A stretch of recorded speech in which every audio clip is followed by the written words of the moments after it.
Sorry about that. I had a technical difficulty, but I think I'm back on track. I was getting ready to talk to you about the emergency drills.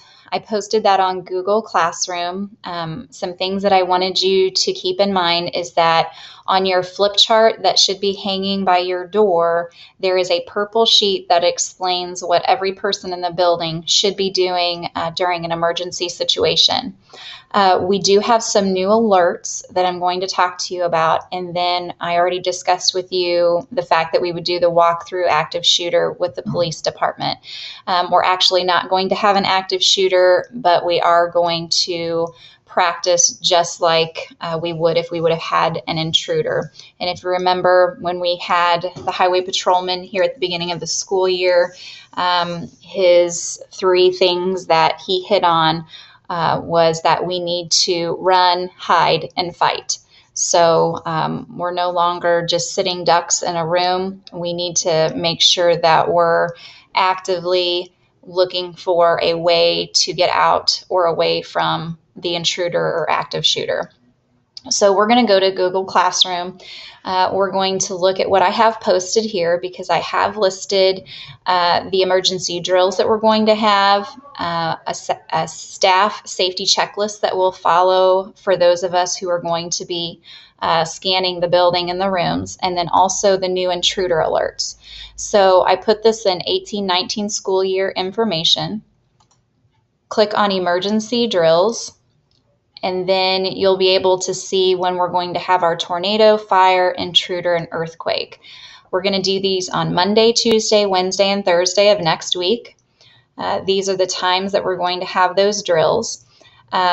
We may do those drills maybe a couple minutes after or a couple minutes before those times, hopefully to ensure that kids are not in the hall transitioning between classes. If you are in the hall transitioning between classes, obviously you need to treat that just the way you would treat it if it was the real deal. So more than likely, though, the drills will take place either before or after those times. So staff checklist, please make sure you have the following during these drills. Most of these items could be stored in your backpacks. You should have backpacks in your rooms that you can just grab and you don't even have to think about all the things that you need. Obviously, your cell phone probably is going to be on your person, so that would not be in your backpacks. But make sure you have your cell phones. In your emergency backpacks, you should have a current class list, emergency cards copied, which Kathy should have given you at the beginning of the school year. If you don't have those, ask Kathy for those. Emergency procedure plan, also a list of the staff's cell phone numbers. Again, Kathy will have provided you with that. And then also your red and green cards. The red and green cards are cards that you hold up. Red if you're missing someone that should be with you, and green if you have everyone with you and they are accounted for. It's just a quick way for me to look and see, okay, fourth grade Gil is fine. Everyone's there.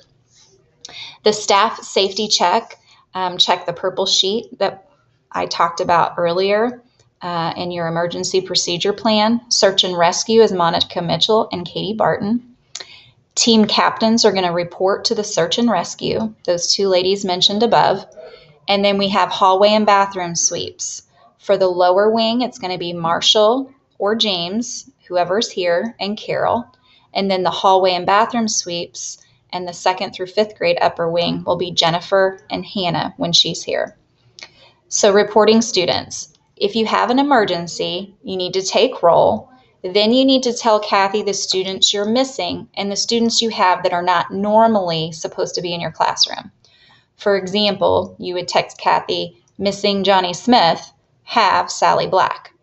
That way, when we are going down our list and making sure all of our students are safe and accounted for, we know exactly where everyone is. If a student was in the hall traveling to the restroom, there was an emergency during that time, that child needs to be taught to go to the nearest classroom with the nearest adult. They should not be hiding out in the bathroom. So we need to make sure our students know that. So if you're in Miss Prang's class, and a student's walking by, there's a intruder alert. Miss Prang is going to lock her door. She sees the student in the hall. She grabs that student, brings them into her room, and that would be a student that she would text Kathy that she has. That way we know everyone is safe and accounted for.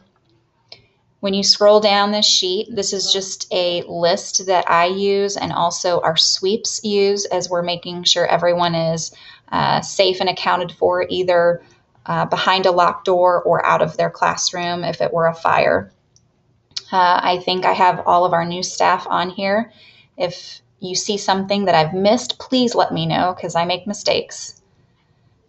And if you have any questions about this, don't hesitate to ask and I'll try to answer those. We've adjusted things over the years. We're always learning and changing as new information comes out on various emergency situations. It's always a learning experience, and you can't plan for everything. All you can do is prepare as well as you can with the knowledge that you have. Now, with that being said, we are going to change our alerts this year.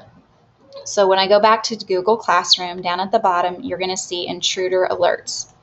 Before I came to Shelbina, there was developed, I think maybe Mrs. Henshaw developed a system of red apple, green apple, yellow apple.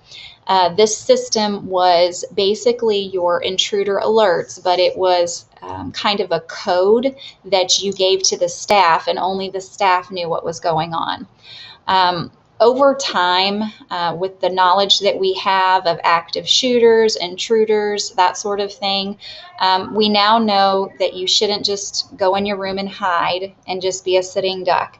Instead, you should run, hide, fight. And we're also learning that it may not be necessary to have those codes. It's probably more effective, more efficient to come right out and say what's needed. So we are doing away with red, yellow, green apple, and we are just simply going to announce over the intercom exactly what we need you to do. We're going to say it once, we're going to hesitate, and then we're going to say it twice. That way, if you missed it the first time, hopefully you will have heard it the second time. So if there is suspicious activity outside the building, you're going to hear someone come over the intercom and they're going to say, "Attention staff, pull your shades, keep the building doors locked, and stay inside the building until further notice. You may continue your normal routines within the building." This is in a situation, we've had this in the past, maybe we heard some loud noises that sound like gunshots, and I have to go investigate or I have to call the PD. We've got to figure out what's going on. This would be a situation where we would just want all kids off the playground, in the building, locked doors until we can investigate and figure out exactly what we need to do. It's a time for you to stay in the building and wait for further instructions, but you can carry on with your normal routines. The second alert that we have here is at a time when it's necessary for students to remain locked in the rooms, but you don't need to leave the building. So at this time, you'll hear, "Attention staff, lock your doors, pull your shades, stay in your classrooms until further notice." Maybe there's something that's happened out in the hallway and we don't want students out there or staff out there in order to keep them safe, but it's not necessary for you to leave the building or turn off your lights, but maybe we want your shades pulled. That might be a situation where we need you to do this. So you're going to hear that alert again twice, and it's just a time for you to stay out of the halls and wait for further instructions. Finally, worst case scenario would be our full intruder alert. That's at the bottom here. And this is at a time where there is an intruder or active shooter or someone in the building who might mean harm to a student or a staff member, and you need to follow your crisis plan instructions. So you will hear simply, "Attention staff, lock your doors. This is an intruder alert. Follow your crisis plan."